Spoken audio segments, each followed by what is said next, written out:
3:47 a.m. Adrian Westfield's phone vibrated against the cold marble of his penthouse coffee table. He was awake, as he always was at this hour, staring at the New York skyline through floor-to-ceiling windows. 52 floors above the world, yet he'd never felt more disconnected from humanity. The message glowed on his screen. "Hey, I know it's late, but I'm desperate. Can you lend me $20? The baby's out of formula, and I don't get paid until Friday. I'll pay you back, I swear. Please, Sarah." Adrian stared at the words. Wrong number, obviously, but something about the raw desperation in those sentences made him pause his thumb over the delete button. He'd received thousands of messages over the years, investors, journalists, people wanting something, always wanting something, but this was different. This wasn't calculated. This was someone at the end of their rope, reaching out to who they thought was family. His finger hovered. Delete, block, move on. Instead, he typed, "This isn't Sarah." 3 dots appeared immediately, disappeared, appeared again. "Oh God, I'm so sorry. Please delete this. I'm mortified." He should have stopped there. But the billionaire CEO, the man Forbes called the most influential tech leader of his generation, the same man who hadn't felt a genuine human connection in years, found himself typing again. "How old is your baby?" The dots took longer this time. "Why do you want to know?" "Just curious. She's 4 months old, and I really am sorry for bothering you. Good night." Adrian set the phone down, picked it up, set it down again. The skyline blurred as he rubbed his eyes. When had he last felt anything? When had anyone last been real with him? He opened his banking app. 7:23 a.m. Maya Rodriguez jolted awake to her daughter's crying. 3 hours of sleep. Again. She stumbled to the crib in the corner of their studio apartment, if you could even call it that. More like a room with a kitchenette and a door that didn't lock properly. "Shh, baby girl. Mama's here." She lifted Lucia into her arms, checking her phone with her free hand. One new email. "Community Support Fund. You've been selected to receive emergency assistance of $500. Maya's stomach dropped. Scam. Had to be. She deleted it immediately and opened her banking app just to make sure no one had accessed her account. The $47.82 balance looked the same as yesterday. She'd learned the hard way that nothing was free, not help, not kindness, especially not money. 9:15. Adrian sat in his corner office on the 48th floor of Westfield Technologies, barely listening to his CFO's quarterly report. His mind kept drifting back to that message, that woman, that baby. "Adrian, did you hear what I said?" "Yes. Increase the dividend. I heard you." He hadn't. After the meeting, he did something he'd never done before. He called his head of HR. "Jennifer, that community support program we started last year, how many people have we helped?" "Around 200 families, sir. Why?" "I want to know about the ones who refused assistance." Silence on the other end. "Refused? Sir, that's unusual. Let me pull those records." 20 minutes later, he had a name. Maya Rodriguez, single mother. Rejected emergency assistance twice. Currently working as a night shift cleaner at Memorial Hospital and weekend shifts at a diner. Enrolled in online accounting courses, behind on rent, no family support system listed, and she had a 4-month-old daughter. Adrian leaned back in his chair, something stirring in his chest that he hadn't felt in years. Not pity, something deeper. Respect. Here was someone fighting with everything she had, refusing handouts, choosing dignity over desperation. In a world where people constantly tried to take from him, here was someone who wouldn't even accept help. He opened a new document and began typing. 3 weeks later. Maya's hands shook as she submitted her application to Westfield Technologies. It was a long shot.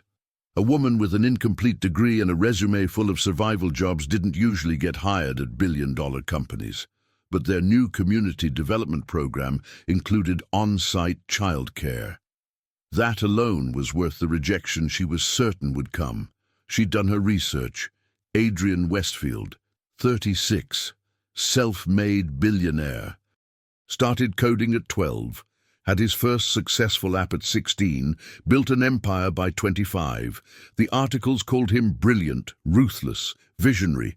The photos showed a man with dark hair, sharp features, and eyes that looked right through the camera. He seemed cold, untouchable, the kind of person who lived in a different universe than she did. She clicked submit and immediately closed her laptop.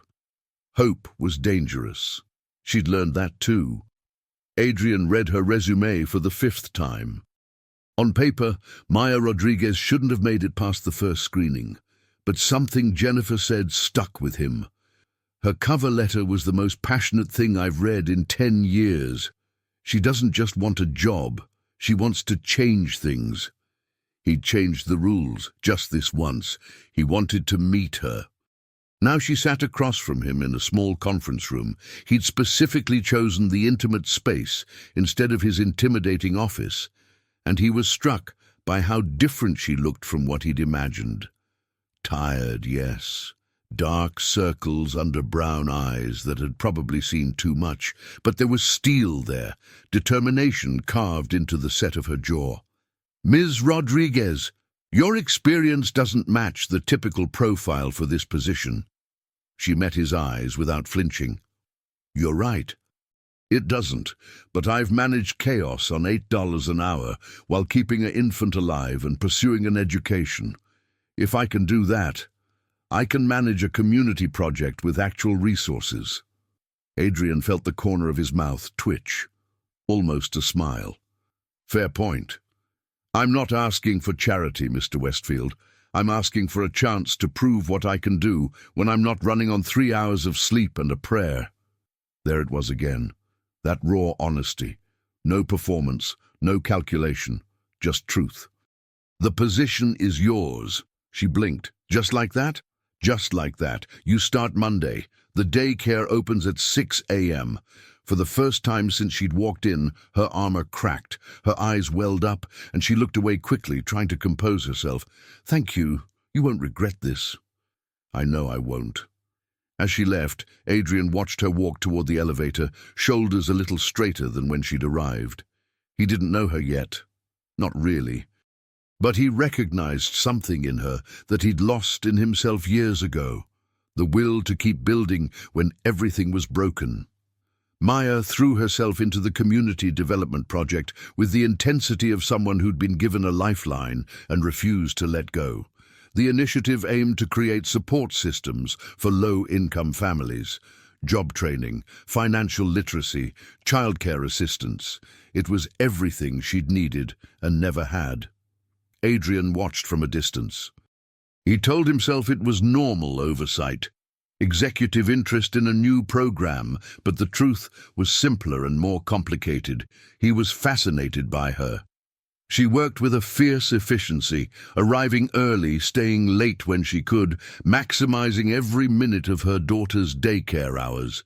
She pushed back on bureaucracy, challenged ineffective systems, and fought for the families she served with the passion of someone who'd lived their struggles.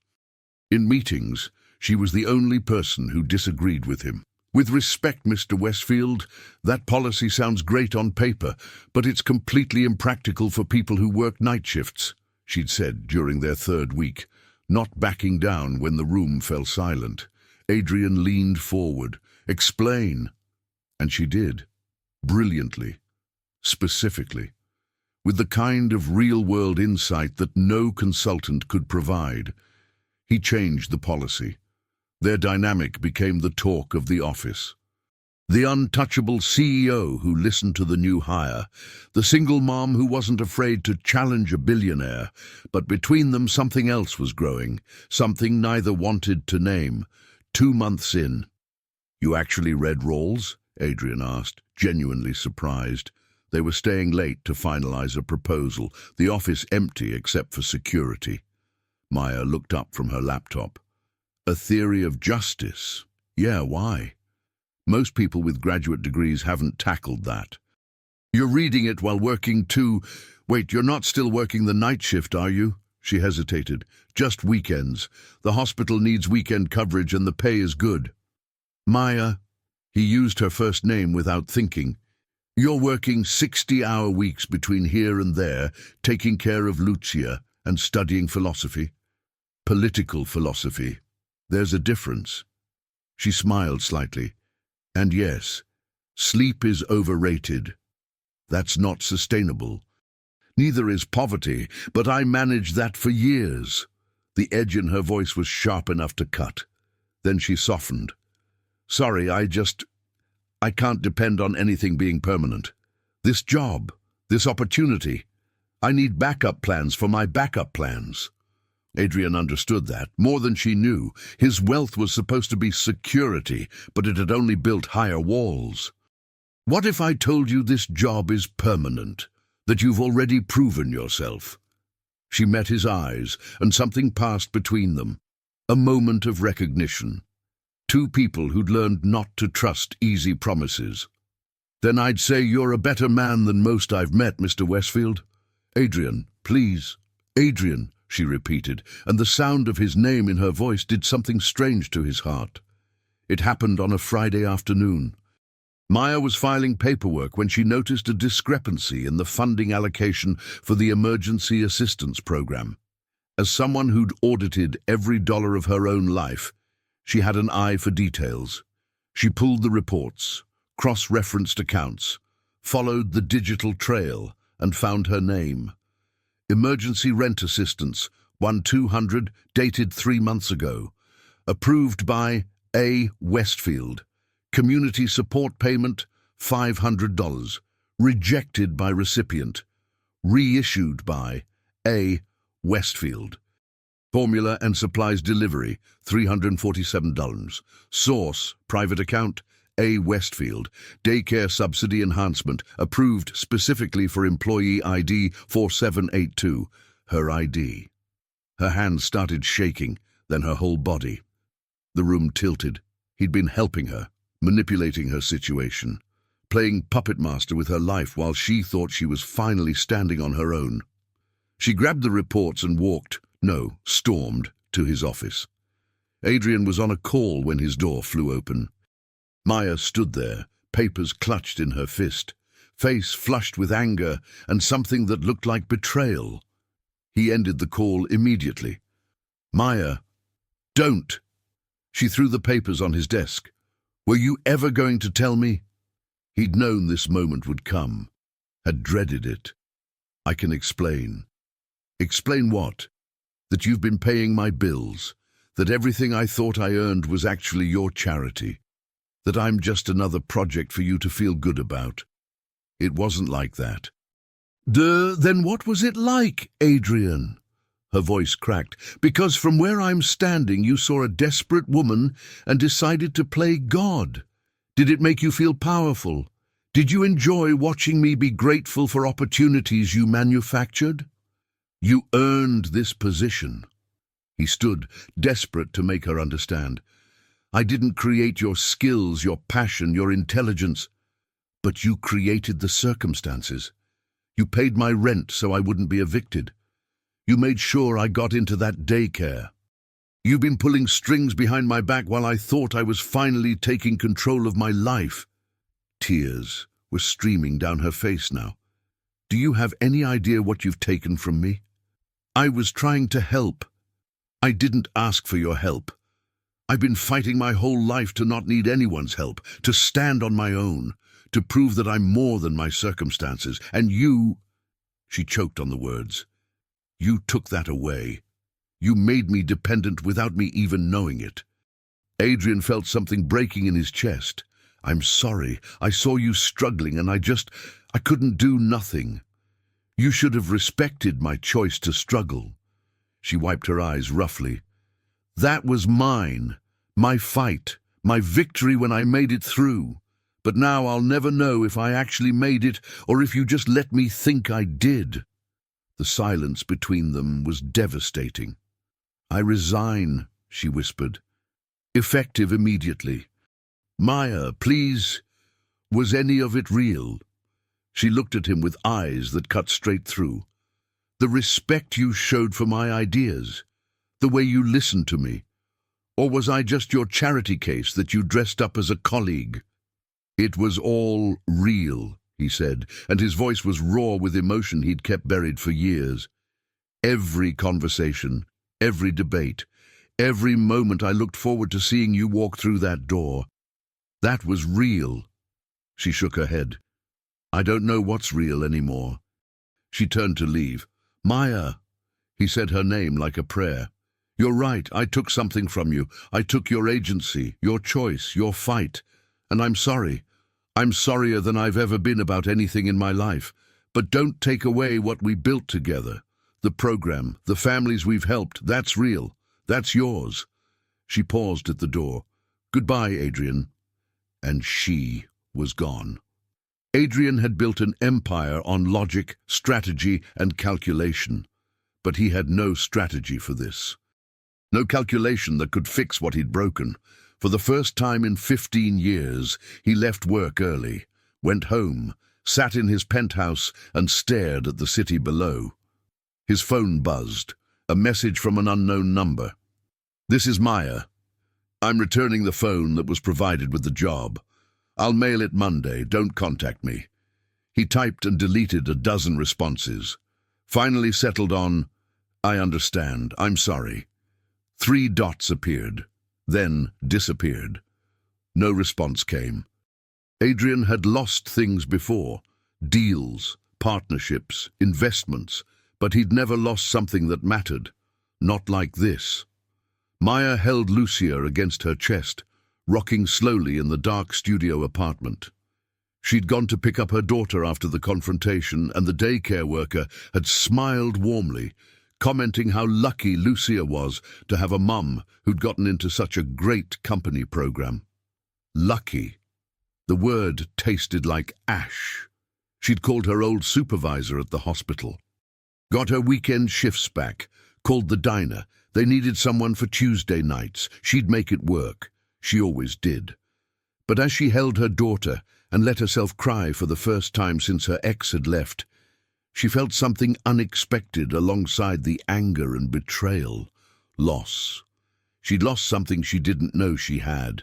A partner, someone who actually listened, someone who challenged her to be better, someone who'd seen her, really seen her, before he'd decided to play savior. 3 weeks later, Adrian was in a board meeting when Jennifer knocked urgently. Sir, there's a situation with the community center. The center Maya had been developing, the one that was supposed to open next month. What situation? The funding fell through. The anonymous donor pulled out. Without that money, we can't open. All those families who were counting on the programs. Adrian stood. I'll handle it. Sir, there's more. Ms. Rodriguez is there. She's been trying to save it. She came back. His heart stopped. She what? She's been working with the families, trying to find alternative funding, organizing community support. She didn't come back to work for us, she came back for them. Adrian found her in the half-finished community center, surrounded by boxes of donated supplies, working with a group of mothers to organize a fundraising campaign. She looked up and saw him. Her expression was carefully neutral. Can we talk? He asked quietly. She told the other women she'd be back in 5 minutes. They walked outside to the empty parking lot. I heard about the funding, he said. We'll figure it out. Maya, why are you here, Adrian? Because I wanted to see if I could help. She laughed bitterly. Of course you did. The billionaire swooping in to save the day again. No. He stepped closer, then stopped himself. I came to ask if you'd be willing to build a partnership. Not me helping you. Us working together. As equals. She studied him carefully. Why would I do that? Because you taught me something. You taught me that real help isn't about solving someone's problems for them. It's about giving them the tools to solve their own problems. You've been doing that for these families. I want to learn from that. This sounds like another manipulation. It's not. I'll put everything in writing, equal decision-making, full transparency. You'll have complete control over your role. I'm not asking you to work for me. I'm asking if you'd be willing to work with me." Maya was quiet for a long time. "You hurt me. I know. You took away my choice. You made me feel like everything I achieved was fake. It wasn't fake. And I was wrong to take your choice away. I thought I was helping, but I was just trying to fix things the way I fix business problems, with money and control. But you're not a problem to be fixed. You never were." She wrapped her arms around herself. "I've spent my whole life fighting to be seen as capable, to not be pitied or rescued, to be respected. I respect you." His voice was fierce. "More than anyone I've ever met. You're the strongest, most capable person I know. And I'm not here to rescue you. I'm here to ask if you'll let me stand beside you while you build something incredible." "Why?" She finally looked at him fully. "Why does this matter so much to you?" "Because you reminded me why I started all of this. The company, the money, everything. I built it all thinking it would make me happy, that it would give me purpose. But I've been empty for years, just going through motions. And then you sent that text message asking for $20, and for the first time in longer than I can remember, I felt something real." Her eyes widened. "That was you. That was me. Oh my God." She put her hand over her mouth. "You've been since the beginning. I didn't plan any of this.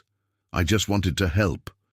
But then I started learning about you, and I was amazed by your strength. And then I met you, and you challenged me and inspired me and made me want to be better. Not just better at business, better as a person." Tears were sliding down her face again. "You should have told me. I know. I was afraid you'd leave, and I was selfish enough to want you to stay. I did leave, and I let you go, because you were right. I had to respect your choice, even when it killed me to do it." Maya wiped her eyes. "You let me go?" "Yes. No one's ever done that before.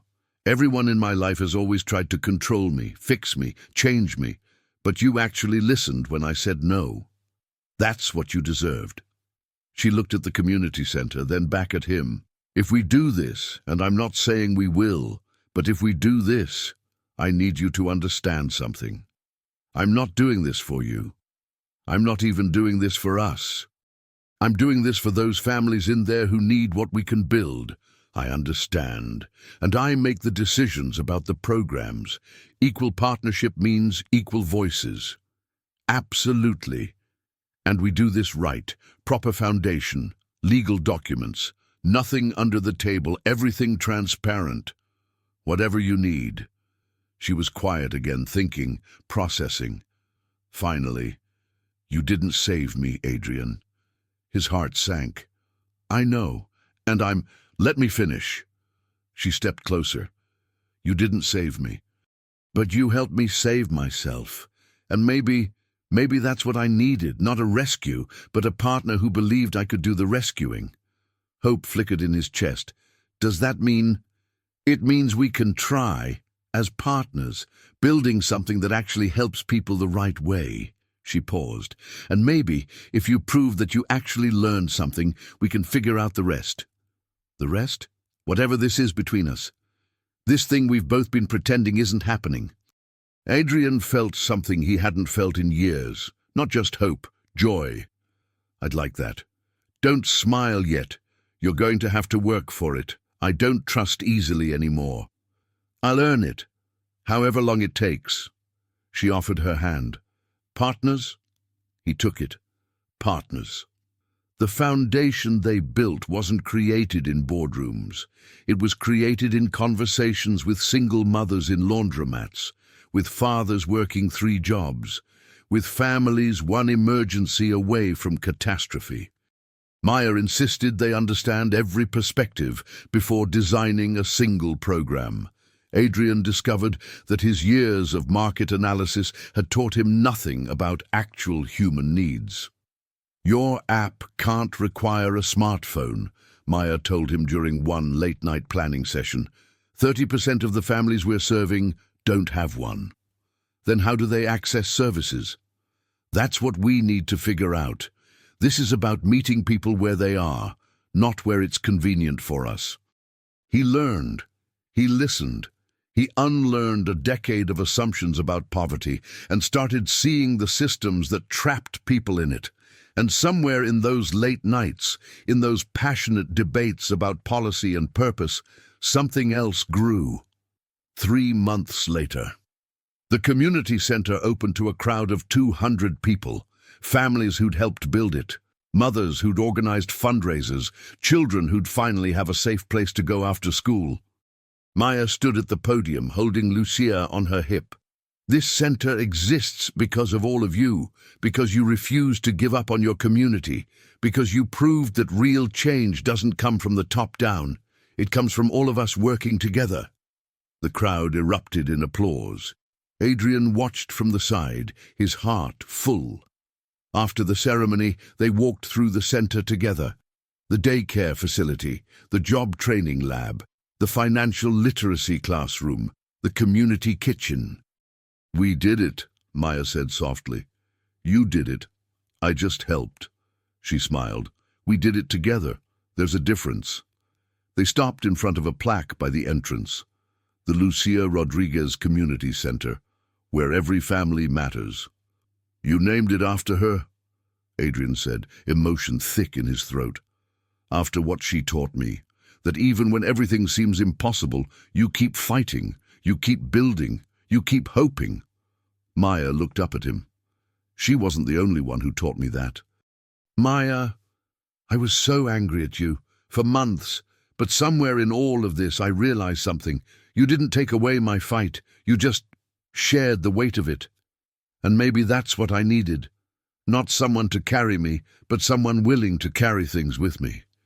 Adrian reached out slowly, giving her time to pull away. She didn't. He brushed a strand of hair from her face. "I don't want to be your rescuer." "Then what do you want to be?" "Your partner, in all of this. If you'll have me." Lucia grabbed his finger and laughed. Maya smiled, tears in her eyes. "She likes you, you know. She asks about Adan every day." "Just her?" "Don't fish for compliments. It's not a good look on a billionaire." "I'm not a billionaire right now. I'm just a man who's completely in love with an incredible woman who scares the hell out of him."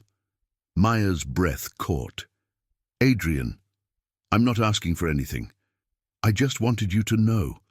You've changed everything for me. The way I see the world.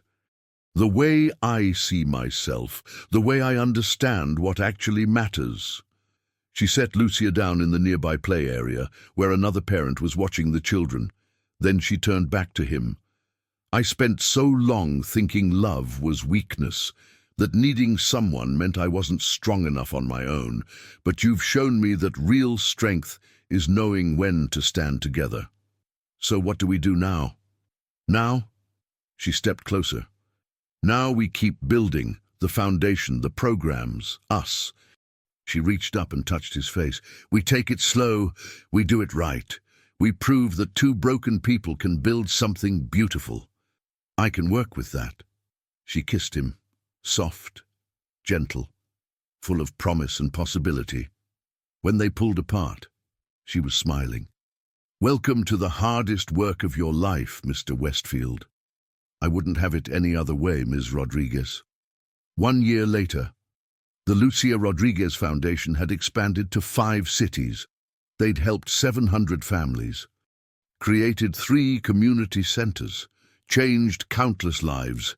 Adrian and Maya stood in their office, a real office now, in a building that wasn't a gleaming tower, but a renovated warehouse in the heart of the community they served.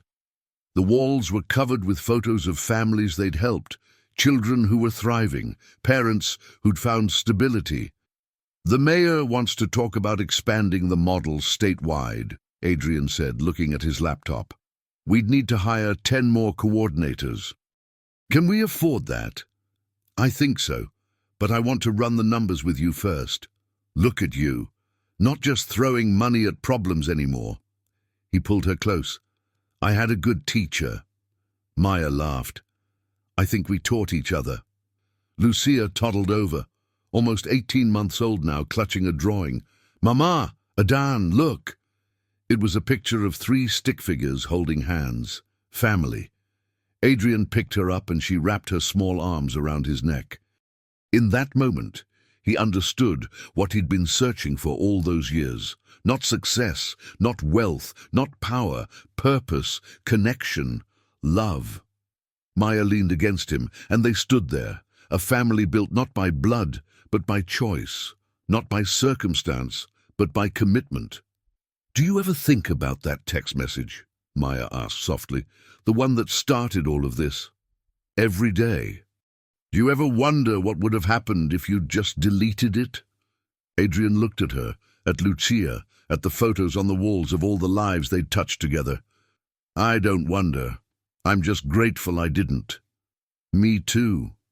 Outside, the city hummed with life. Families they'd helped were building futures. Children were dreaming dreams. Single parents were finding hope. And inside, 2 people who'd once been broken were proof that sometimes the most beautiful things are built from shattered pieces, held together with courage, partnership, and love. They'd rebuilt more than a community. They'd rebuilt each other. And that, Adrian thought as he held his family close, was the greatest success of all. If you made it this far, don't forget to leave your comment, your like, and subscribe to the channel so you don't miss any new stories. Thanks for watching, and see you soon.